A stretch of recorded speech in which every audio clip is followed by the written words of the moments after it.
Good evening. Good to be here tonight. Glad you're all here. Fire is a very powerful thing as we witness now as we see our neighbors going through devastation. We see that how powerful it can be in destruction, but yet it can also be very useful when controlled, when in the right atmosphere and the right setting. So it can be both good and bad. You know, although we associate fire most generally with hell and destruction, we also often hear they were on fire for Christ, which means they were working hard and they were really at it, and they loved Jesus, and it showed in everything they did. Paul and those traveling with him had just come through a very traumatic experience, a devastating storm, and eventual shipwreck here in Acts 28. And Acts 28 describes what was going on and gives some great detail and talks about the fear of all the sailors. But they finally get to shore, and here they are greeted by the natives of the island of Malta, and they build a fire. They build a fire. And of course, that fire warms them. That fire is a sign of welcome. I want you to think about tonight, what can fire do for us? First of all, fire brings comfort. Paul and his company had just swum to shore. It was a great storm. It was raining. The wind was whipping. They didn't know whether they was going to make it or not. Now Paul had been assured by God that nobody was going to die. That when somebody else tells you that, you don't always believe them, do you? You don't always believe the information they give you. But the natives of this island, they had a kind spirit. And that was a welcome sight to those weary sailors and those prisoners that was on that boat. They were happy to be welcomed. In Acts chapter 28, verse 2, the first part says, "And the natives showed us extraordinary kindness." See, as Christians, part of what we are to be is hospitable. And we actually usually think of being hospitable as being open to people, visiting and opening our house to people. In biblical times, when someone said they were hospitable, that meant you opened your house to strangers. You welcomed the strangers that would come into town, and you treated them like a friend. You fed them, gave them a place to stay. Now, many of these men had thought just a few hours earlier that they was never going to get through this. And now they are greeted by these friendly people that want to do everything they can do to take care of them. Now they're in the comfort of this warming fire. And they're amazed at the generosity of their hosts. It's making them feel better. Now I want you to understand this was no small campfire. There were 276 men aboard that ship. That'd be a pretty big fire to comfort them all. So it took a lot of work and a lot of effort. God has made a fire for us. We're given the gift of the Holy Spirit at baptism. And the Spirit is also a comforter. In John chapter 14 and verses 16 and 17, Jesus said, "I will ask the Father, and he will give you another helper," or comforter, depending what version you're using, "that he may be with you forever, that is the Spirit of truth." That's what keeps our fire burning. Having that indwelling. That direction, that comfort. Friends, we need to have the fire because God gave it to us to use for his glory. Everything we do needs to be for God's glory. God doesn't give us anything just so we can possess it and hoard it. We are to share it just like he does with his gifts. When he gives us grace, we need to give grace. He gives us forgiveness. We need to offer forgiveness. He loves us unconditionally. We need to love unconditionally. And then all the talents we might have as individuals, we need to use those to serve people, to minister to them, to encourage people. But ultimately, we are glorifying God, and that is our goal in life. And that's what our fire is all about, glorifying God. When we find comfort in the fire that God gives in this cold world, we desire to share it with others. When we allow it to affect us the way we should, and we've probably seen it, maybe someone in a new Christian, they're baptized and they come up out of the waters of baptism and they are so excited.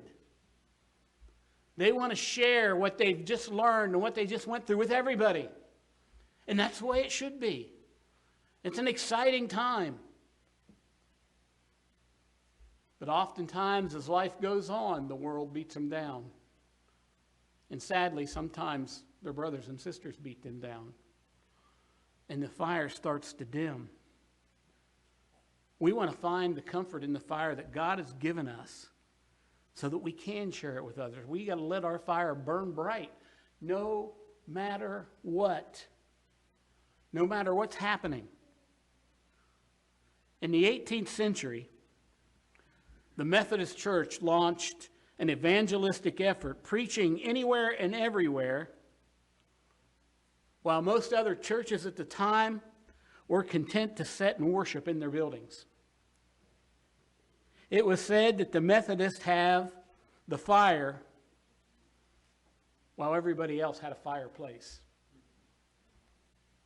We want the fire. We want the fire. We want to go out there and we want to show people what it's all about to be a child of God. We want them to experience the fire like we have. We want them to see the importance of glorifying God in everything. Believe me, it's not easy. It's not easy.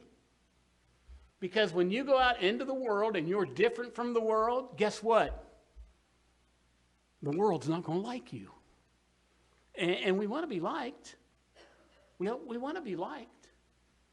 But you go back and you look at the church in the first century, yeah, early they were becoming popular. But Jesus told his disciples before that, all men will hate you because of me. Why? Because you're bad people? No. Because your light is shining in their darkness. You're revealing what they don't want to see about themselves. And when that happens, people are going to react in one of two ways. They're going to accept it or they're going to retaliate. And more often than not, they retaliate. That's why Jesus said that few are going to find that narrow gate. Because not a lot of people want their secrets revealed.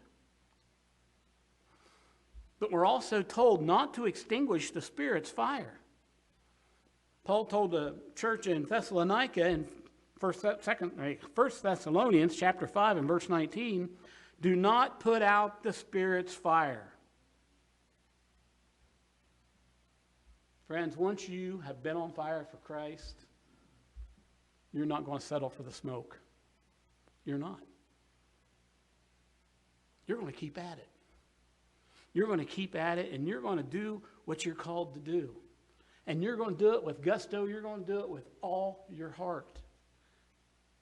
Oh, sometimes we get beat down to the point where, is it worth it? Is it worth it? Because we know we don't have the success that we often say or think that we ought to have. See, God doesn't measure success by the amount of people that tell us yes to the gospel. God measures our success by if we're doing what we're called to do. Are we doing it? Because think about it. If our salvation depended on the amount of people that each one of us baptized, where would we be? Isn't that a scary thought? But it's just, are we glorifying God in all that we do? Are we telling people about Him? Are we planting the seeds? Are we watering? That's what that fire does for us. Secondly, the fire must be fed. If you've ever built a fire, you realize that it's going to go out if you don't keep putting fuel on it. Don't keep adding wood or whatever to the fire. We need to understand that many before us had this same fire that we experience. And that's why we've got it, because they brought us here. It's nothing new. But yet, once that fire is started within us, which comes from within us because we hear the word and we choose. We decide, am I going to be obedient to the gospel? Am I not? It's our choice. And once we choose to, we start building our fire, and then we feed it. We feed it. We need to feed it the dry things in our life. We all know dry things burn better than wet things. After all, why do you use water to put out a fire? Got to bring that temperature down. So you feed it the dry things, like dry attitudes, dry spirits, dry service, dry outlooks. Then we can watch the fire of the Spirit set them ablaze in our lives and change our whole outlook on life. If we go through life as a Christian and we're not excited, our fire's not burning very bright. Because we know as Christians, we know where we're headed. We know what our eternal destination is. And that should be exciting. And we should live our life that shows that. In the early times of the church, one of the Roman emperors, or governors actually, wrote a letter to the emperor, and he's saying, those Christians, they sure are a strange bunch. They walk around with sour looks on their face. They act like all's lost. Christians, we should not act like all is lost. I mean, is our world a mess? Yes. It has been since the very beginning when sin entered the world. It has been a mess. But our attitude needs to be that of things are great because I have God. God's going to lead me. God's taking me home one day. And while I'm here, I'm going to work as hard as I can. Because if we work as hard as we can to glorify God, we don't have time to worry about what's going on around us. We're just taking the word out into the world. And we feed it the dry things of life. Paul wrote in Ephesians chapter 4 and verse 21, lay aside the old self, which is being corrupted in accordance with the lusts of deceit. And this world will deceive you if you allow it. And we've seen how it's deceived many people. It'll deceive people with promises of riches.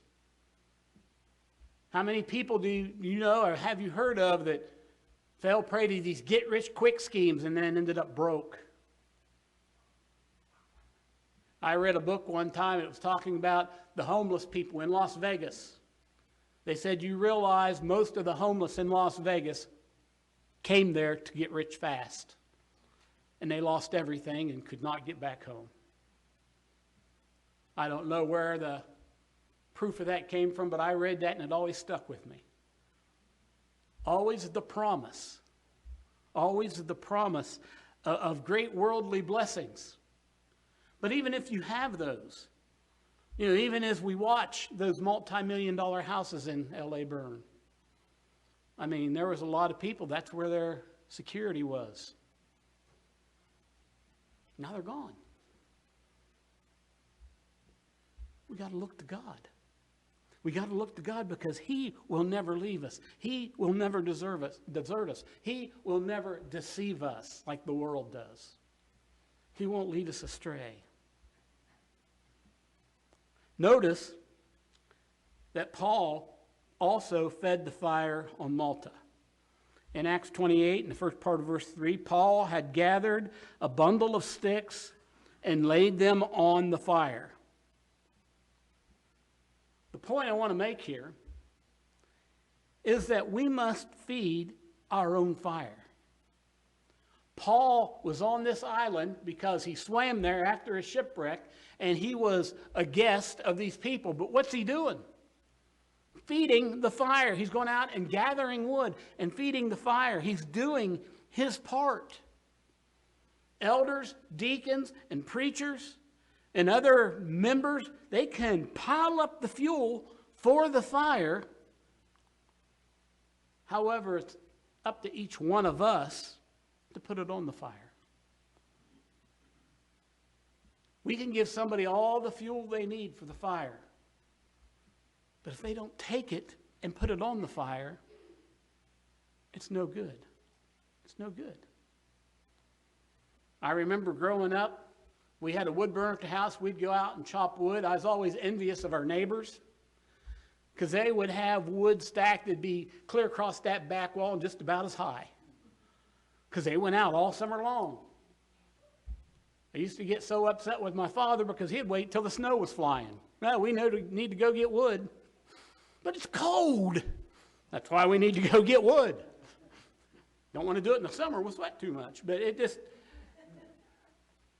the wood, a lot of it, would be frozen. And man, when you hit that frozen log with an axe, you know what happens? Your teeth fall out. It gets bad. I broke a lot of maul handles. Not always accidentally, because I just wanted to be done. But Dad got smart and bought ones with fiberglass handles. But you think about that. We have to have the fuel, but you can pile it up, but if you don't use it, what good does it do you? What good is it? So we have to take the action of feeding the fire to make it useful for us. And of course, the fire must be fed now.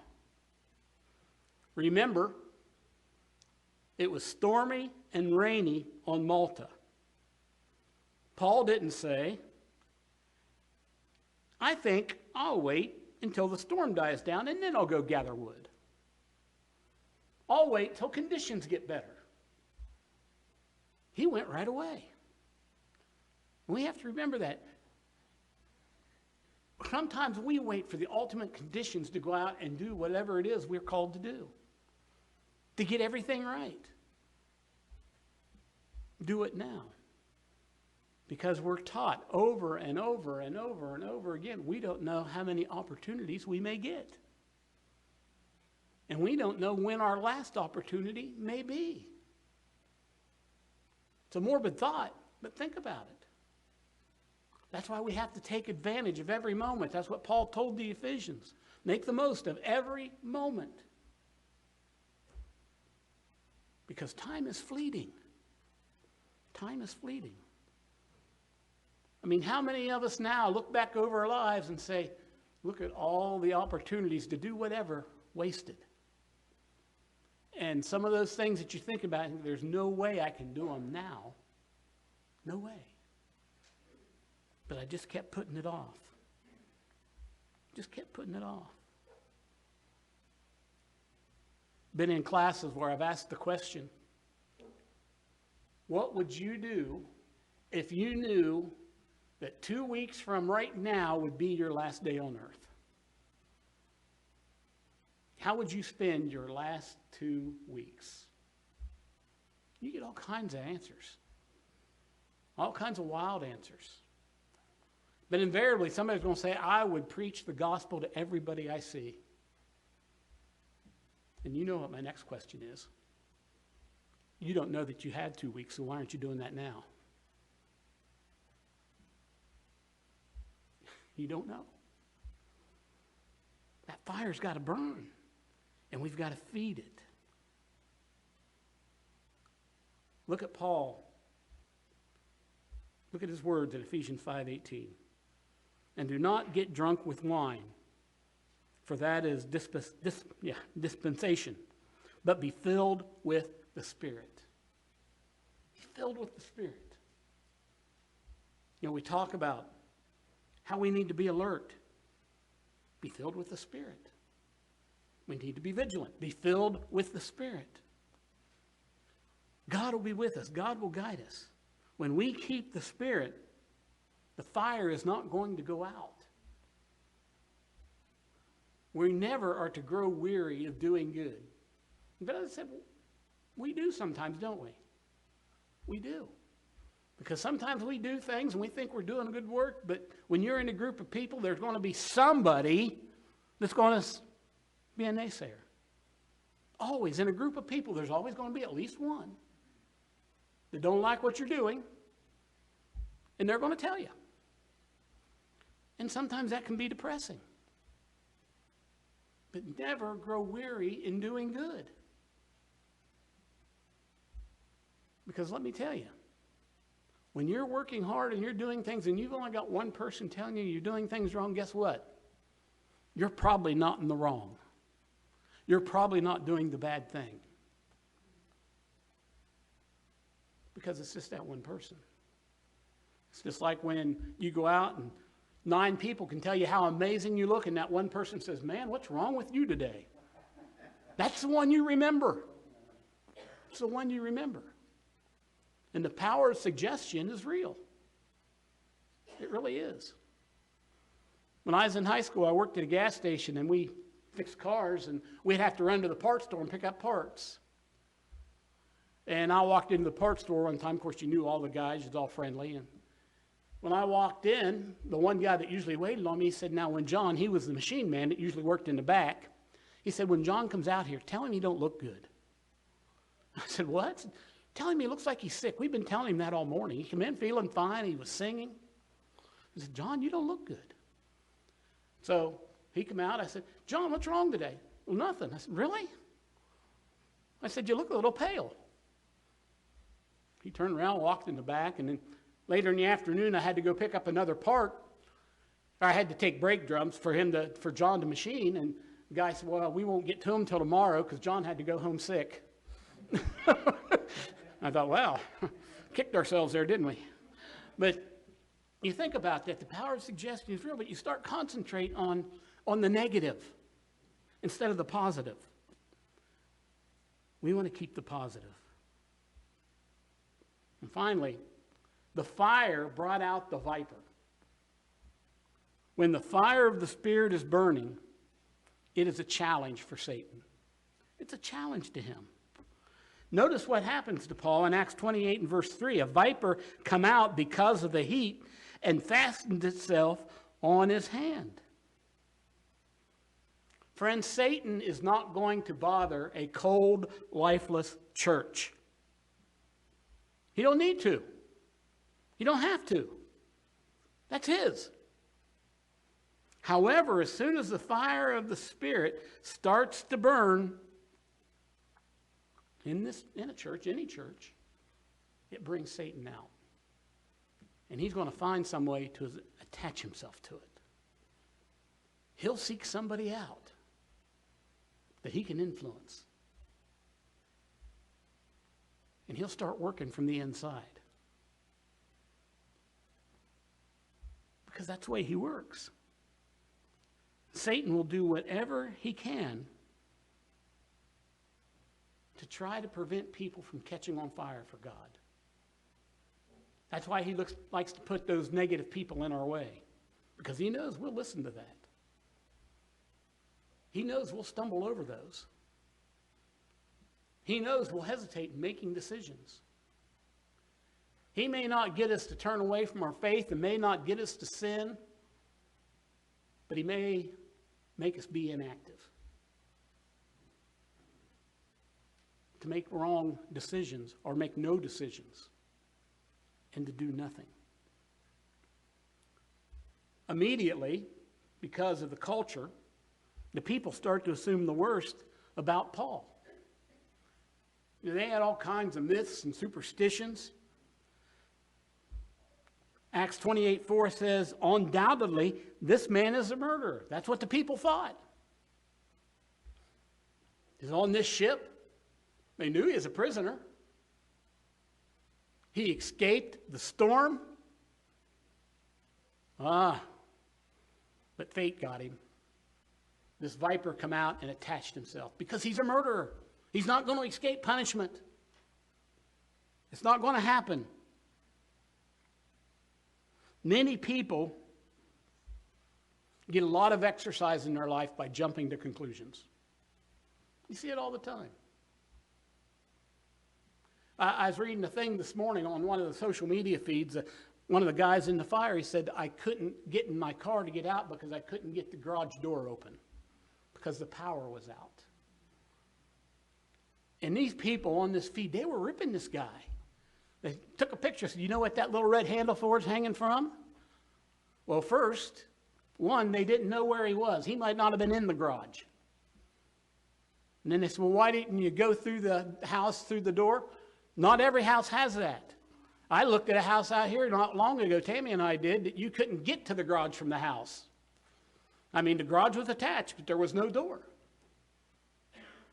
So not everybody has that. Well, why didn't he break a window? Maybe there was something in front of it. Didn't know the facts, but people sure did jump to conclusions. This guy ain't very smart. I thought, that's it, kick a guy when he's down. But it was a good safety reminder, reminding people of the emergency release.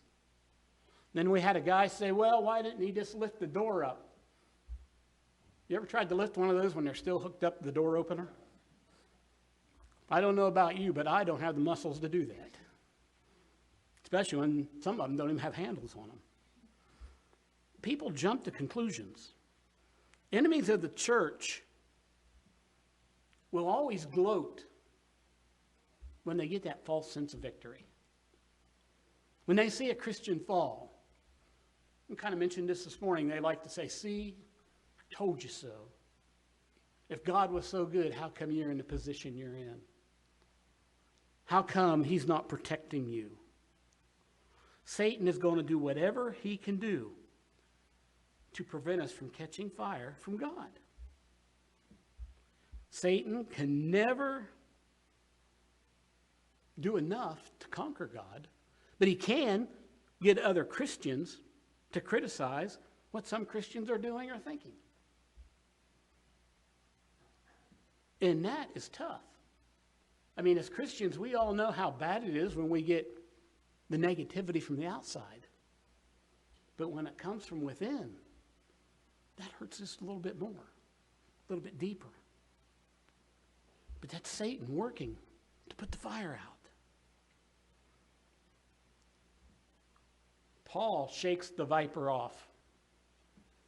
In Acts 28:5, it says, however, he shook the creature off into the fire, and it suffered him no harm.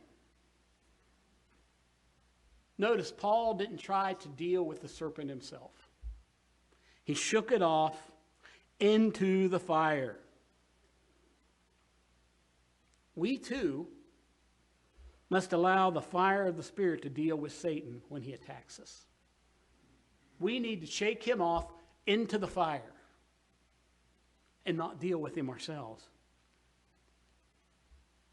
We can't convince the devil to leave us alone, so we need to stop trying. Because if we're on fire for Christ, he's going to be there. He's always going to be right there trying to extinguish the fire. We just need to allow the strength of the Spirit to fight him and give it to God.